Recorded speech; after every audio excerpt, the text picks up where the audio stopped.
It wasn't pretty. It wasn't perfect. It wasn't outstanding. Didn't leave you feeling great. And Oregon's win against Cal is a sign of a really good thing for the Ducks. Here we go. You are Locked On Ducks, your daily podcast on the Oregon Ducks, part of the Locked On Podcast Network. Your team every day.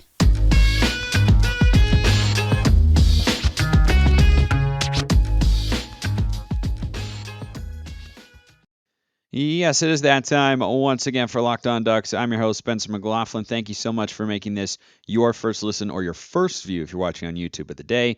Part of the Locked On Podcast Network, your number one source to stay up to date with the Ducks. Please continue to like, comment, subscribe wherever you're listening to or watching the show. Big shout out to all of you who have done so already. That was such a Cal game, wasn't it?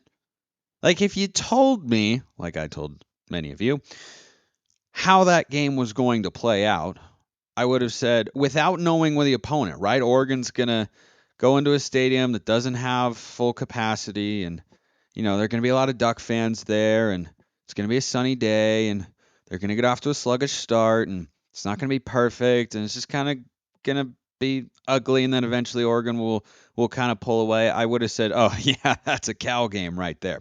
And that is a Cal game. That is a Justin Wilcox special right there, is what we just saw. And I felt like watching that game, I was reminded of something from baseball. I'm a huge baseball fan, as you all know. I miss my beloved Mariners, but I'm so happy that they ended the longest professional drought in the four major sports this year. But Oregon on Saturday reminded me of a team that puts its ace out on the mound, and he's reliable. He's just out there solid time and time and time again. You can always count on him. But he's human, so 98% of the time is his actual success rate. And he goes out there and he allows, he doesn't get shelled. He doesn't get shellacked. It's not a calamitous performance. But he goes out there and needs 95 pitches to get through 5 innings, and he gives up 4 runs. If your baseball team can win that game by a final score of 8-4, you're a very good baseball team because you don't have to have everything be perfect or everything be great or everything go just the way you need to beat an opponent that you should beat in the manner, scoreboard wise, that you should. That's this Oregon game against Cal. They ran the ball, the Ducks did, for 4.4 yards per carry. Didn't want to say 4.5. That would make it sound, just so much different than 4.4. They ran it at 4.4 yards per carry. That's one of their lower marks of the year. It might be their lowest mark of the season because it was 4.5 against Georgia. They didn't run the ball that well. The offensive line got beat and allowed rushers to come at Bo Nix more than they have all year. And still, Oregon scored, checks notes, over 40 points again. And there were 2 empty red zone trips, and the offense was still over 40 points. And Bo Nix threw for over 400 yards, and you had over 500 yards of offense again on the road. And you won by 18. This is a game we had to sweat down to the last possession a year ago at home. And here we are, Duck fans, understandably so, are looking at what Oregon did wrong in this game. But you have to appreciate where the Ducks are at as a program at the moment. I know Cal's not that good, but they're not that bad. They lost to Colorado. They're a better team than Colorado. They just weren't better on that particular day. They also beat Arizona, and Arizona beat Colorado. See, it's a really fun game. Cal's going to end the year with more wins, and Cal overall is a better team than Colorado. Vegas believes the same, by the way. The Ducks open as a 30-point road favorite in Boulder on Saturday. Better not lose that one. It's not a great Cal team, but it's not a disastrous team either. And you beat them. Good teams win, great teams cover. Ducks covered by a point. That's all I saw. That's what I saw out there. But in all seriousness, that's a game where Oregon put on what? Its B- effort? Was that a B-? Was that a C+? Stumbling in the red zone? I did not. I repeat, I did not like going forward on 4th and 4 early. I didn't like that decision at all. If you're at home, that's one thing. 4 yards? I don't know. I might have taken the points there, Dan. You got a good field goal kicker, and you were on the road.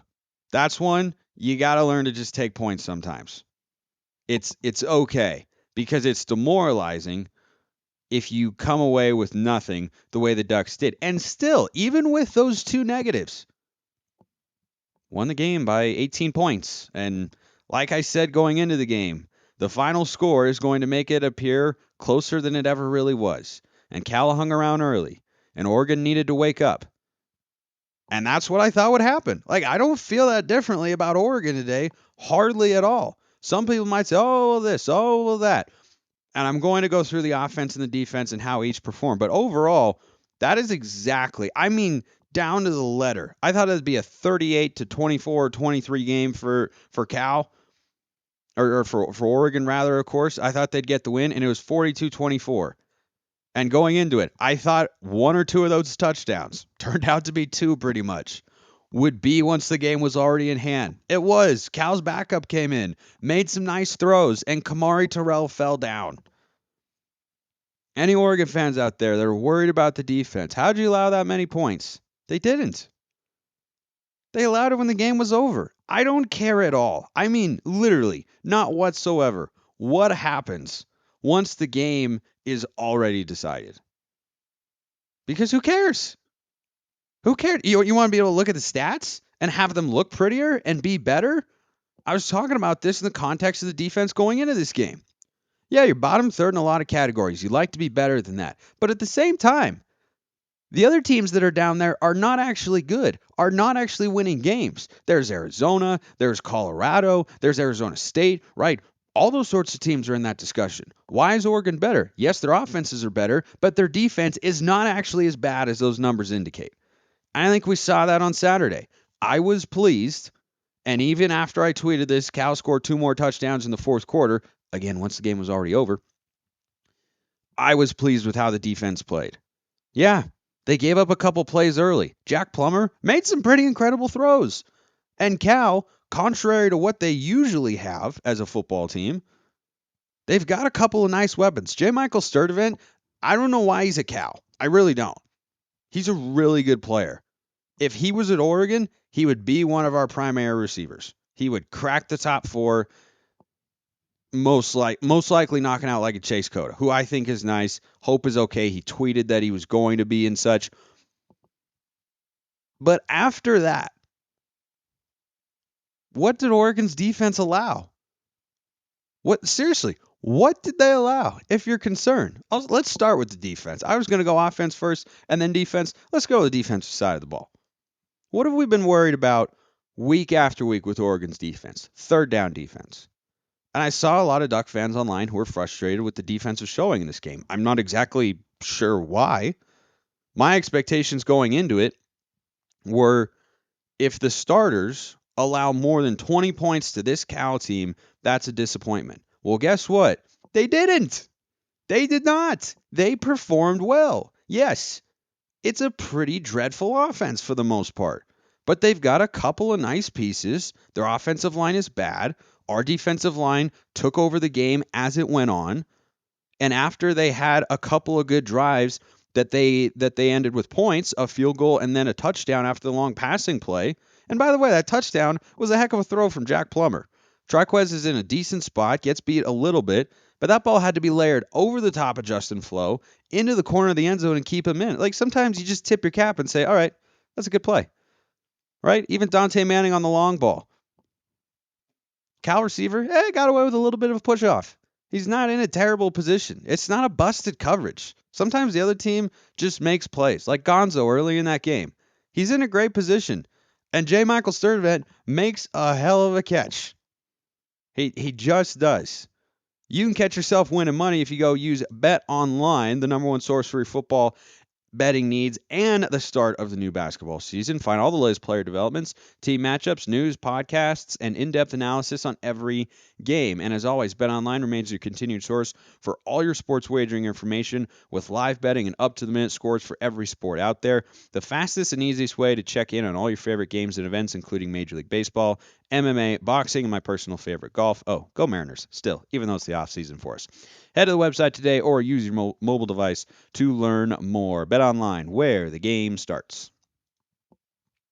Sometimes other teams make good plays. I'd be concerned about those long passes if guys were running wide open, but they weren't. Those are 50-50 balls, and Cal's receivers made the plays. Okay, it happens. I don't think that's a big cause for concern. And you know what I saw after that? That made me feel really encouraged about the defense and continues as I record this show late on Sunday night to make me feel encouraged about the defense. They made adjustments. And what were a lot of us looking at a year ago and saying, man, it seems like this particular area is lacking. Like, why are in game adjustments not being made? It was more prevalent on the offensive side of the ball, but defensively seemed like a lot of the same issues came up time and time again. We've been saying the third down defense. Yeah, it's not good enough. 4 of 15? 4 of 15, the Golden Bears on third down. That's what you should do to that Cal offense. Do you need to be better against a really good offense? Yeah, but I talked about it last week after the win against UCLA. I said, boy, holding UCLA to 6-12, I know it's not a beautiful number, but boy, it looks a heck of a lot better than what we've shown in the previous weeks. And then they come on the road against an offense that they are better than in terms of their defensive personnel, and they hold them to 4 or 15. And another quick note on that long pass to Dante Manning. That's on the defensive line. That pass never should have gotten off. But the defensive line was lost in translation with the play action fake, and Jack Plummer had too much time to throw the football. You can't give a quarterback that much time. I'm not very high on Jack Plummer. I haven't been all season long talking about him on Locked On Pac-12. He's just kind of, he's there. He's a guy. He's not that impressive. He was benched at Purdue for a reason, but he can make some throws every now and then. I mean, he's not completely incompetent. He's not looking like Braxton Burmeister out there when he was at Oregon and just not able to move the football. Like, no, he can make a throw here and there. He's just not going to do a ton. But as the game went on, Oregon made adjustments. Oregon made adjustments on the defensive side of the ball. The defensive line started to take over. And it's easy, especially in the Twitter age, and I get it. I was watching and tweeting. I was watching from Las Vegas in the Westgate Sportsbook, and oh my gosh, is that a glorious place to watch and enjoy college football and whatnot. But I understand that people watch the first quarter and react to it and then have that sense of whatever they're feeling in the moment stick with them for a long time and feel like that's how you should feel about the game. There's 4 quarters of football. And you know what Oregon's dominating this year? It's something called the middle 8. And they have been excellent since the Georgia game all year long in the middle 8.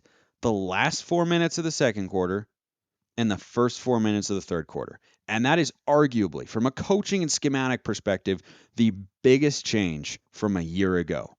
The middle 8, the Ducks are dominating. Think about the Golden State Warriors in the NBA. They're a very good basketball team. Can we all agree on that? Okay, yeah. Well-run franchise, they win a lot of games. Are they beating everyone by 25 at the half? No. They're better than the other team. Inferior teams can hang around with them. But you know when they get them? The third quarter. Golden State's third quarters are legendary. Just because you're better than another team does not always mean that you should be blowing them out from the first snap. They've got athletes too. They're trying to win too. And so the talent gap you see, or the coaching gap that exists in a given game, can take time to play out. You got to be patient with that sort of stuff over the course of a game sometimes. Now, Colorado, that's an exception. An FCS opponent, that's an exception. They should never be able to hang around. But Cal is not wildly incompetent. No, they are not good.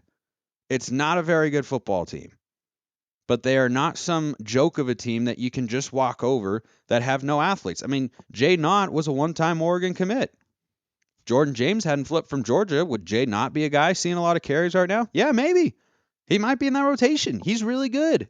If J. Michael Sturdivant had come to Oregon, I don't know if we were ever in that running because it was a while ago, but that's a really good player. He's like a top 150 player. You can't slow those guys down on every single play. But people have that sort of expectation of you should just dominate. You should win every single play. You should win 100% of the plays. No, that's not going to happen. So when I assess Oregon's defense, I'm not looking at the first quarter and thinking, oh, they got torched through the air.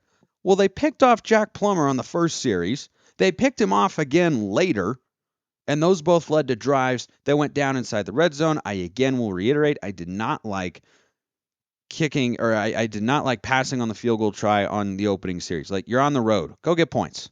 Just go get points.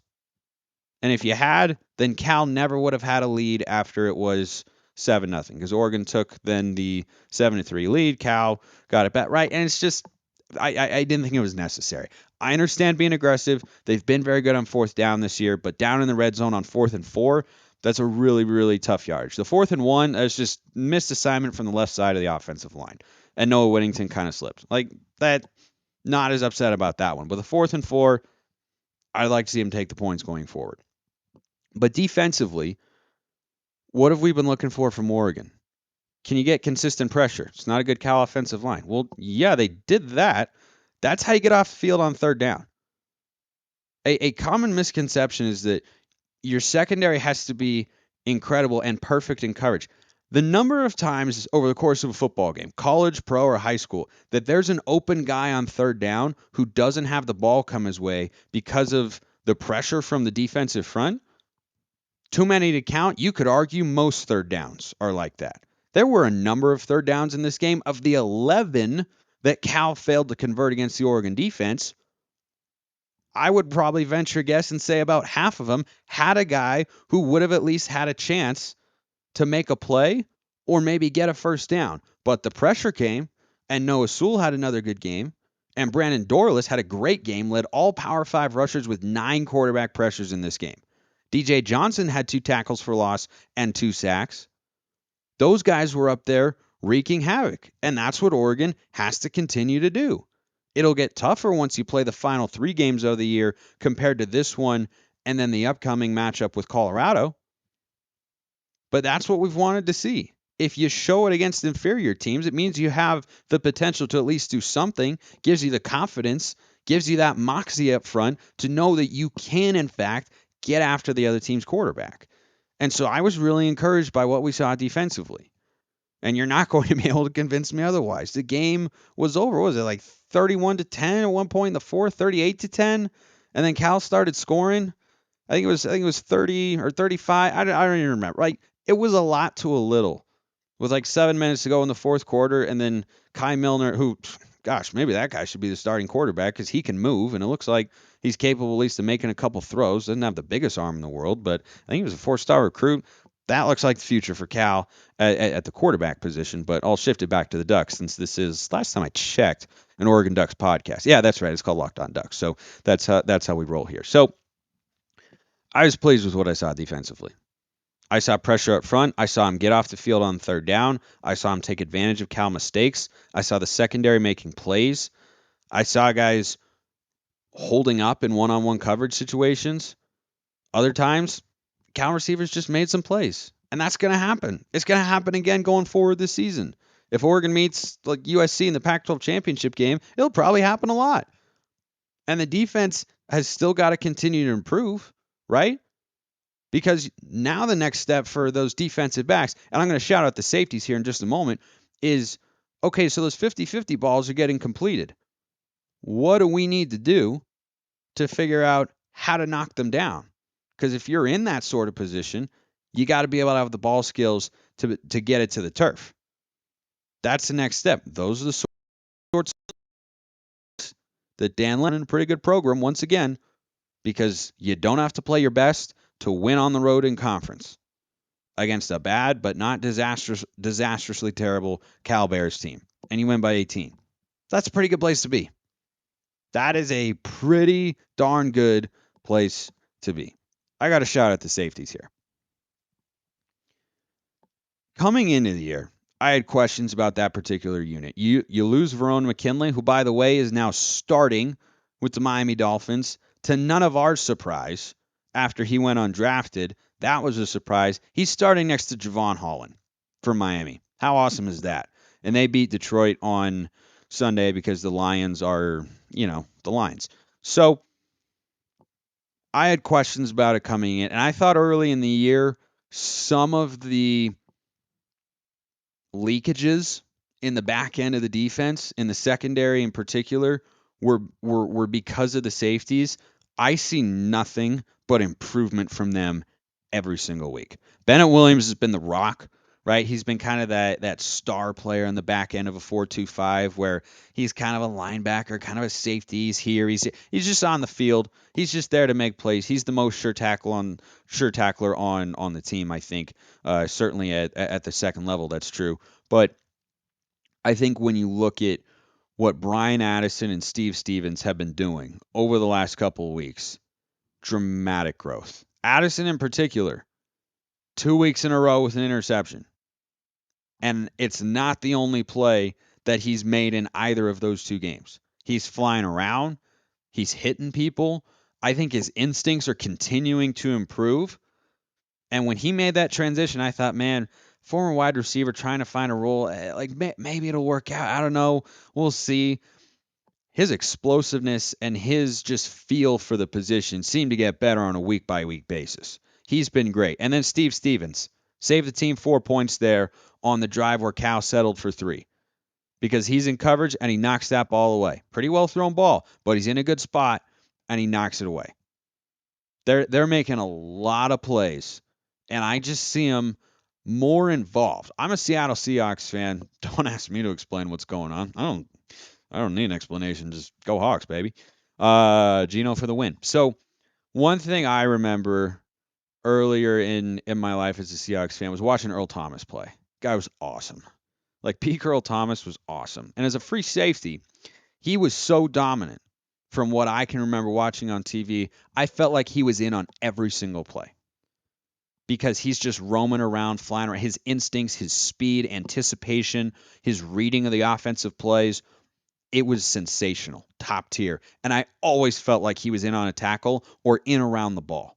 And when I watch Stevens and Addison, that's what I'm seeing more and more of. Not that they're on that level, but that sort of presence, that sort of, they're just there to make plays. And by the way, on that Brian Addison interception, shout out to Triquez Bridges. Had that guy blanketed. It was just not a good read from Plummer. Ducks made him pay. Those two guys, I think, continue to play better and better. The secondary, I think, had another good week. They gave up a couple of long passes, but overall, I'm liking what I'm seeing. And I want to just keep seeing the progress. Keep ticking it up. Little by little, keep improving. All right, let's talk about the offense. Not great. Yeah, no, wasn't their best game. They weren't hitting 98. They were topping out at like 96 miles per hour in this game. Yeah, no, not there. How many points they score? Oh yeah, 42 against a defensive oriented team and a defensive minded head coach who X's and O's, I think is really smart. He's missing some of his best guys, but I saw him hold an explosive Washington offense to 28 points on that exact same field. And Oregon has run the ball at such a high level this year that you expect him to do it week in and week out. But Cal, pretty stout against the run, made life difficult for Oregon. It wasn't, sub 3 yards per carry or anything like that. But by the Ducks standards and what we've seen from them in conference games this year, yeah, they didn't run the ball very well. They did not. But the great thing about Oregon is they're the ace that is not a one-trick pony. They have got a lot of options, a number of ways to kill you. And Bo Nix had another plus 400-yard game. I think he had, 416, ran for a couple. Quarterback sneak is back and working really well. Helps when you're 6'2" and strong like Bo Nix and got a great offensive line anchored by Alex Forsythe at the center. I think offensively, what continues to amaze me the most is the number of guys that get involved. And it still doesn't feel like enough to keep everybody around, right? I mean, transfers are going to happen this offseason. I think we can all sort of get a sense of who those guys are. But and I don't think that's a big problem. That's just part of running a program now. And when you have talented guys who can find playing time elsewhere, and you have a lot of them, they're not all able to see the field. But Oregon is doing their darndest to get everybody the football. Because did you know, Duck fans, that 11 different players caught a pass in this game. 11. That's a ridiculous number. This is the most we've seen the running backs be involved in the passing game. And guess what? I'm here for it. Whittington comes from an air raid system. You saw what he can do after the catch. We know what Bucky Irving can do at any point in the field. Bucky Irving's stiff arm, is that a mini Derrick Henry out there? That guy's stiff arm is like an automatic make a guy miss a tackle. He is ridiculously strong for a guy that size. Whittington's long touchdown run, it was awesome. And you know who I love most in the passing game? It's the guy who I've talked about all year is probably the best pass catching running back, and that's Sean Dollars. And he was in on the action. Only had a couple carries. If Bo had handed it to him, he could have had a touchdown. Instead, Bo pulled it and had a walk-in touchdown on another little wrinkle there from Kenny Dillingham where you have Ryan Walk uncovered on the outside, which you can do in college. Then you leave the guy in front of him unblocked, and he kicks out to lead for Bo Nix. Like, just all those little things just continue to add up offensively, continue to look good. But Sean Dollars in space, dude, sign me up for as much of that as possible because he is an explosive athlete. I still maintain, of all the running backs there, he's the most explosive athlete of the bunch. If you're talking about acceleration and straight line speed, I think he's the most impressive. I understand why Irving's the number one, but back to what I was talking about with the starting pitcher analogy, you don't always have your best stuff, but you got more than one pitch. Oregon didn't run the ball particularly well. I think that was the worst game of the season statistically for Bucky Irving. He only had like 30 some odd yards on the ground. But guess what? Noah Whittington ran the ball well. And Sean Dollars ran the ball well. And Bo Nix ran the ball well. And it was still 4.4 yards a carry. And then you involve those running backs in the passing game. All of them. And being able to put any guy out there, keep them fresh, rotating them in, is such a what's the word? What's the term I'm looking for here? Embarrassment of riches. That's what it is. It's an embarrassment of riches for Kenny Dillingham, and he's using them all. And oh my gosh, Patrick Herbert with a touchdown. How happy did that make all of you? That'll be tomorrow's Nissan exciting play, no doubt. Herbert involved, Monteval involved, Ferguson involved, and then Coda involved. Hopefully he's okay. Franklin involved. Thornton had a catch. Should have had another one. Bad throw from Bo. That was his worst of the game. He kind of short-armed it down there to Dante Thornton, who filled in very well, I think, when Chase Coda went down. That's why you want depth. That's why we talk about recruiting and bringing guys into the transfer portal, because one guy goes down, you don't want there to be a drop-off.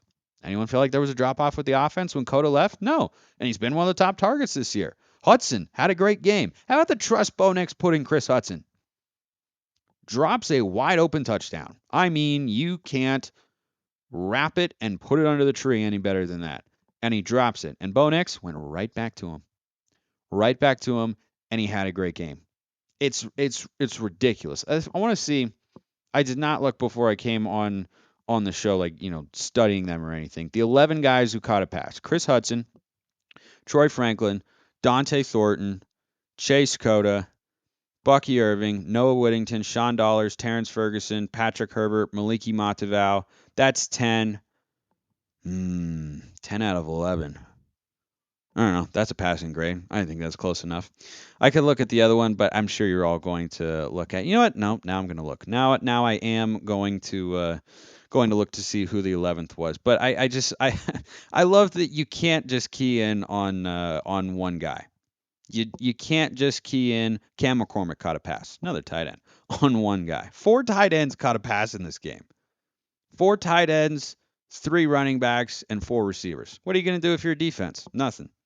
Another game over 40 points for Oregon. And it didn't even feel like they were perfect. They had 2 empty red zone trips, and they're over 40 points.